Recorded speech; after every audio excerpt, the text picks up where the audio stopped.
The Dying Light series quickly earned its place in the pantheon of great zombie games by blending brutal first-person combat with satisfying parkour movement, all set within dangerous open worlds. The series is thus far delivered on offering a slick and thrilling survival experience, but with the upcoming Dying Light the Beast, we see developer Techland return to its roots for a more focused concept that lets an amped up and returning protagonist Kyle Crane loose in an even more hostile setting. Every man has an animal within. If you push too much, you might unleash the beast. I got to spend over 4 hours playing the opening of Dying Light the Beast, getting reacquainted with Kyle Crane as he comes to grips with a more feral world after the events of the second game. Playing the Beast was very much like a turbocharged version of the original game, so much so that you may as well call it Super Dying Light. So with that, here are 6 of the most exciting and game-changing upgrades that the upcoming sequel brings to the table.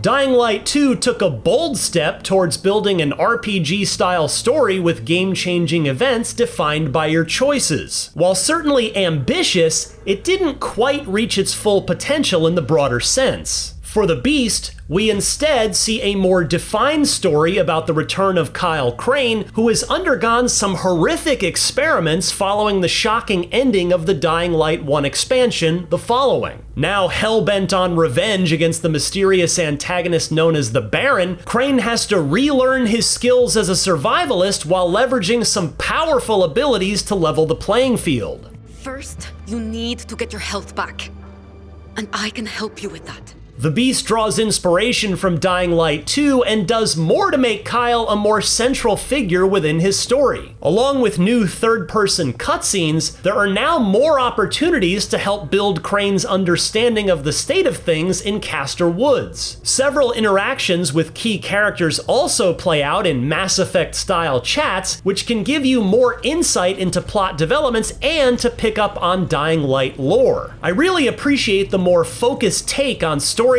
and character growth from these moments, especially with Kyle Crane front and center. And it's a cool opportunity to catch up on what's changed in the world following the events of Dying Light 2.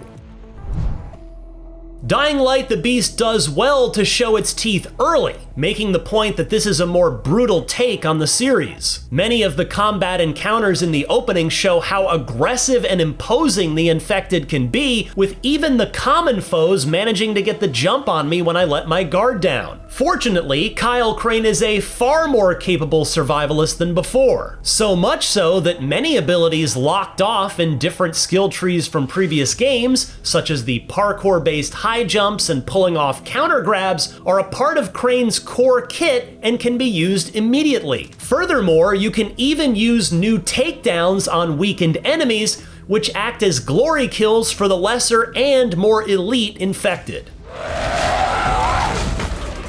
I certainly appreciated being able to do so without having to endure much of a retread of the familiar power grind back to securing vital skills. This made me feel a bit more confident to face down foes armed with a hammer or machete, thanks to some amped up beast powers running through Crane's body. That said, I still sometimes felt overwhelmed by combat encounters and had to make tactical retreats often to heal. But thankfully, new skills that can be unlocked can help level the playing field, such as the return of the flying drop kick and the array of new beast powers that Kyle can unleash. The previous games featured skills spread across the combat, parkour, and survival trees, with your playstyle defining growth for each. Dying Light the Beast ditches the specialized leveling system in favor of more traditional leveling, with earned skill points spent across the different combat and traversal branches at your leisure. This helps to even out character growth, with the Beast avoiding the lopsided growth that could occur in the first 2 Dying Lights. However, the special Beast skill tree will require some more effort to unlock, as only by defeating the various Chimera bosses hidden throughout Castor Woods, which reveal themselves during story missions and hidden locations. Once you defeat one, Crane will acquire a sample of the Chimera, which will expand his more powerful skills.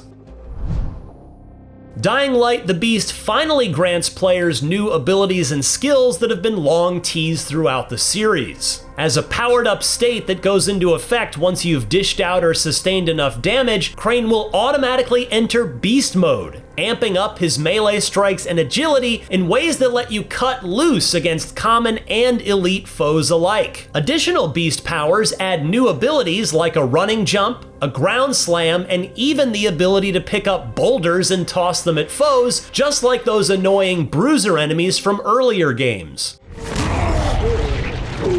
The Dying Light series has always balanced that sense of power with feeling vulnerable in a fight, but entering Beast Mode offers up such a satisfying burst of strength that not only comes in clutch, but can also lead to a fantastic finish to a fight. The developers even liken the mode to acquiring a power pellet in Pac-Man, which will turn your enemies into weaklings in no time. And while Beast Mode can come in handy, it'll unfortunately activate the moment the meter is filled, which can lead to some awkward moments where the action is winding down and you're still pumped up.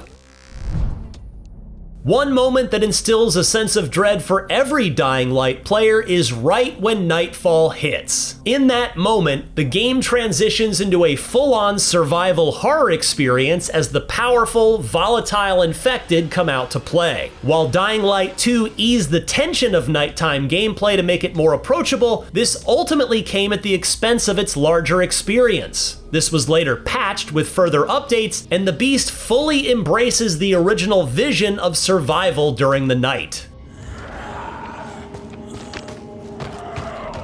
Even with Crane's enhanced beast powers and arsenal of weapons, I still found myself rattled when it came to trying to find safety during the evening. During one particular instance, I found myself trapped on the rooftops of the Old Town district, and I was surrounded by 3 volatile infected that were actively on the hunt for me after I mistimed my jump and landed into the streets below. The volatile are more aggressive and intelligent than ever, and the nighttime is seriously unsettling to explore. Still, the Beast manages to strike a great balance with making you capable of surviving the odds, but totally vulnerable when left to fend for yourself.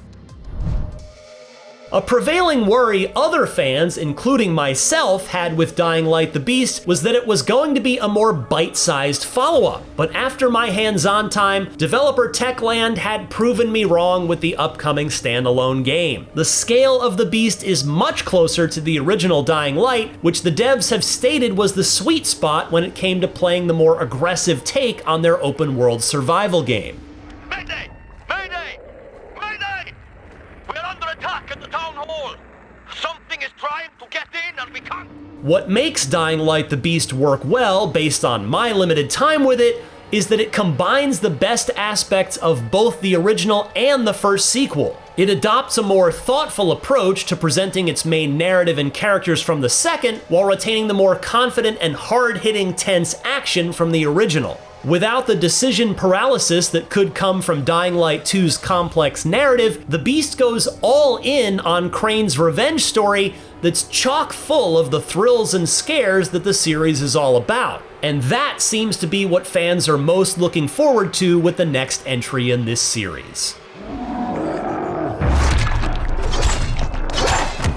For more on the latest upcoming games, check out our recent previews of Borderlands 4 and Skate. And for more of what's in store for everything else in the world of video games, stick with IGN.